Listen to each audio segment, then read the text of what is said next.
Oh, hello there! Shrek here, and I'm ticked off at people who think that just because I'm an ogre, I can't dance. I'm Donkey. Damn, people were right, Shrek 5 is different. So the internet, like clockwork, is currently outraged about a new movie teaser. This time it's the long-awaited sequel to Shrek 4, which came out, oh my god, 15 years ago? The teaser for Shrek 5 has been met with various reviews which range from, it looks alright, to demanding that DreamWorks pull an ugly Sonic and take Shrek back to the drawing board. That this is a travesty, spitting on Shrek's immaculate, never-tainted legacy. DreamWorks were put in a bit of a lose-lose situation, being forced to update some aspects of Shrek's world and art style that may have aged poorly, but now having to face the wrath of people who grew up attached to said style, who are hoping for more of a direct sequel to what they grew up with, rather than the visual reboot we're seeing with Shrek 5. Honestly, it's kinda strange to see the average person at least pretend to care about the integrity of Shrek this much, considering the franchise has been seen as nothing more than a dead meme the past decade. When I first got into high school, this was the big thing. Everyone was sharing Shrek memes and quoting Shrek is love, Shrek is life. We all downloaded that Talking Tom clone they put out for a bit. Me and my friends even started a Shrek meme page on Instagram in the hopes of it getting big enough for us to make money from sponsors. I genuinely thought I could get rich off this. Anyways, this video was sponsored by... What puts Shrek 5 at such a disadvantage is just how much pop culture has changed since the release of the last movie, especially in animation. A change which, ironically, was sparked by the release of, well, Shrek. It's easy to forget just how revolutionary Shrek was at the time of release. I mean, what was it competing against? Jimmy Neutron? DreamWorks had gotten their start due to a desire to beat Disney, and while their initial few attempts simply came from trying to outdo the House of Mouse at their own game, Shrek went in the complete opposite direction, making an animated family movie so anti-Disney, so different to what people were used to seeing in that sphere, that folks couldn't help but take notice. An animated movie so irreverent, taking the complete piss out of a genre that was basically Disney's bread and butter, it even made Disney insecure about their own projects from the time.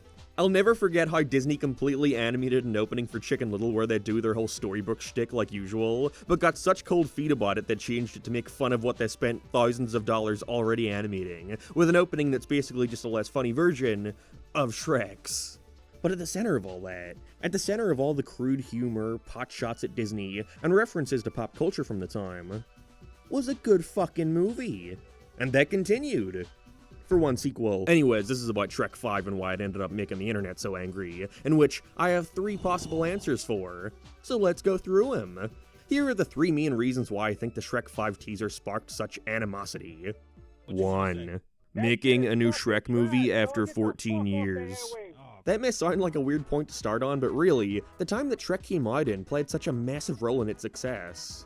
Like, I think some people forget just how huge Shrek really was. There was no animated movie series from the time that could bring in such a vast crowd, especially with the second and third one. You know, I would personally say that Toy Story is the most beloved animated film franchise of all time, just in terms of legacy, how iconic the characters are, and the general quality level you get out of these films. Now, at the time of release, Toy Story 2 made around $500 million at the box office. Shrek 2 grossed double that. Even when adjusted for inflation, it's not even a contest. Shrek just offered something so different to what folks were used to seeing in an animated film.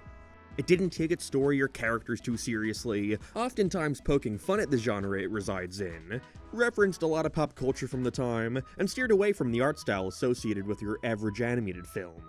Notice anything? Well, nowadays, that pretty much describes every animated movie. Shrek was such a big hit and so influential that what made it so unique has since become the norm. Like, I'm sure in 2001 seeing Fiona do the Matrix bullet time thing was kinda humorous to see on such a big scale, but now, like, I can do it in Fortnite, it's not that shocking. It's become more and more common for media in general to be more self-referential towards pop culture, and so a large part of what made Shrek stand out now comes off as try-hard and, for lack of a better term, cringe. Not that I think the series should ever move away from it. Again, it played such a big part in its initial success. But it's just not gonna wow folks like it once did in the early 2000s. Hell, I'd say you can see this exact trend play out by comparing the release of Shrek 3 and Shrek 4. Despite the majority of fans looking back on it as the weakest of the franchise, Shrek 3 was still a huge deal when it came out. Made less than Shrek 2, but was still a pretty big success. In fact, I remember this being the only movie I had ever seen in theaters where my entire family wanted to join. Mom, dad, siblings, aunt, uncle, grandmother. It was seen as a big movie event for the year. And even if Shrek fans didn't enjoy it as much, it satisfied a general audience. Then Shrek 4 came out 2 years later and it was like nobody gave a shit. Shrek Mania was over. I mean, there's always a risk when moving on to your fourth film after a trilogy. You know, people are less inclined to watch, which is probably why they simply called it Shrek Forever After. But I don't remember anybody giving a shit about this one unless it was quoting that Do the Roar meme. In fact, I remember leaving this one and my aunt turning around to tell me she thought it sucked. Wasn't because the movie was bad. Most consider it at least to be way better than Shrek 3. But the franchise just wasn't all that groundbreaking anymore. And instead, a new movie had come out that very same year which would grab the attention of the general audience instead. Despicable Me. Now it was all about trying to find the next Minions, leaning into cartoony hijinks with sillier character designs, that aimed to be more cute and appealing than realistic and unsettling. Ew. On top of that, I think what makes the referential humor more bizarre in Shrek's case is that it's no longer solely referencing pop culture. Instead, it's referencing its own place in pop culture. Who's making this stuff? Not me! Whoa! The closest the previous films got to that was repeating that one gag with Puss in Boots, but at least that was calling back to something from well within its own universe. Starting this next entry off with Shrek watching memes of himself on TikTok just seems desperate. Which is funny because if this exact teaser had come out a decade ago, people would have eaten it up. I think the absolute worst case scenario with Shrek 5 is a movie more akin to Wreck-It Ralph 2 than any other previous movies, trying to grab the audience's attention by throwing parodies of memes on their face. Certainly wouldn't be out of place in a modern adaptation of Shrek, but nowhere near as novel as it once was. You know, seeing Simon Cowell in Far, Far Away Idol becomes a lot less funny when I can't look at his model without thinking about his horrible cameo in Scoob. It's Simon Cowell!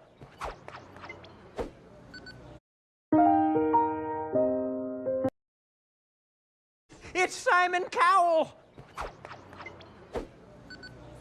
In the shed! 2. The art style. This is probably the most obvious criticism being made towards the teaser, being the first time since the franchise's inception we've seen the characters reimagined aside from a slight appearance during DreamWorks Animation's new opening, which kinda looks better than what we ended up with. Either way, again, people are calling this an ugly Sonic tier situation that needs to be addressed when... No, you're dumb. That first Sonic design showed, at best, a lack of understanding for what made Sonic such an iconic design, and at worst, a deliberate ignorance towards why people like Sonic in the first place. Whereas this Shrek facelift more so gives the characters an updated reimagining to try and fit better with the current animation landscape. It's interesting because you see misinformation on both sides of the discussion here. I've seen many say that the original films looked so ugly as a result of the limited technology of the time, when I couldn't disagree more. Shrek's uglier aesthetic was very much a part of its design. I mean, Shrek 4 is a gorgeous looking movie and it keeps those uglier aspects intact, even after they had the resources to make it look more conventional.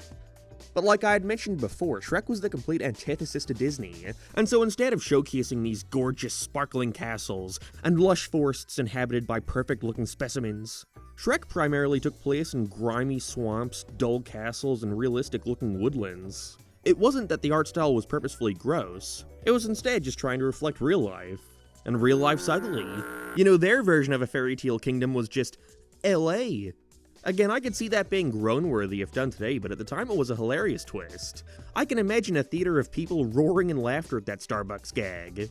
Humans were modeled to look like actual humans and not weird Jimmy Neutron characters. They had freckle textures, forehead wrinkles, and what's generally considered to be unflattering features, which I think helped with the style of comedy they were going for. It was intentional, every element aided each other.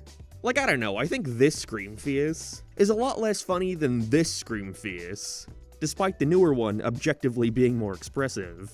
Since then, though, animated movies have been more recently moving away from attempting to look as realistic as possible. Even Pixar, a studio known for creating some groundbreaking recreations of realistic lighting and textures such as in Toy Story 4 or Soul, have diverted into making more stylized films like Elemental or Elio. There's no longer a need for every animated movie to look like every other animated movie.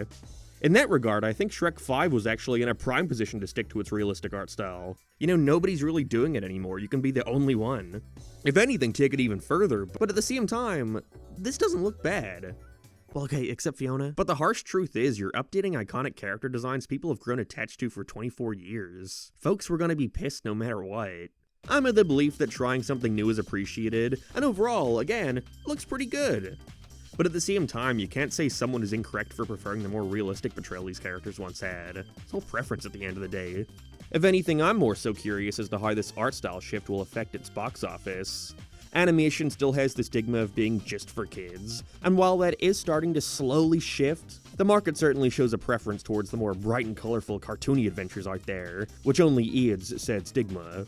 Having said that, I believe Shrek's art style played such a huge role in its appeal to people who maybe wouldn't be so inclined to check out an animated feature that looked more exaggerated and stylized. There was undoubtedly a certain appeal to people in having an animated film try to be more in line with real life, which I'm positive made some adults feel less embarrassed for watching a movie that's for kids. While it's pure speculation for now, there was a certain grittiness that seems to be abandoned with Shrek 5, and so I'm curious as to how it's going to affect older folks' willingness to see it. 3. The potential story. This one is a little more open, and so I won't go on about it for too long, but the final factor I see angering the internet with Shrek 5 would be the bits of story we can glean from this teaser. While I pray the TikTok stuff is merely there in the hopes of sparking a viral video, not realizing this is coming about a decade too late, it's to be assumed that Shrek 5 will instead be about his relationship with Zendaya daughter, voiced by Zendaya. I also don't know why people are mad about that. I mean, look at the originals cast. I've seen a few people absolutely astonished over them deciding to age up Shrek's kids, which only further leads me to believe this outrage is purely manufactured. I mean, have you seen Shrek 4? They can form full sentences in that one. Thank you, Daddy. Ew! But the worst case scenario I can see is it just being some lame tale about Shrek having to deal with his kids growing up and wanting to see more of the world. But Shrek is worried about his ogre children being alone in the cruel, harsh world without his protection. Basically, I'm praying this isn't just the Croods but with Shrek characters. I mean, why bother at that point? I can't even pretend to know what I'd prefer them doing here. I'm more so just baffled at the fact that Shrek is back in the year of our Lord and Savior. But if there's one thing to take away from all the backlash this trailer has been receiving, it's that the internet, it's change. And so, you should never change anything ever. Keep doing the same thing on repeat without ever evolving or trying anything new. At the end of the day, we're creatures of habit, even when it comes to Shrek. You know, this is 50 Shades of Shrek and shit.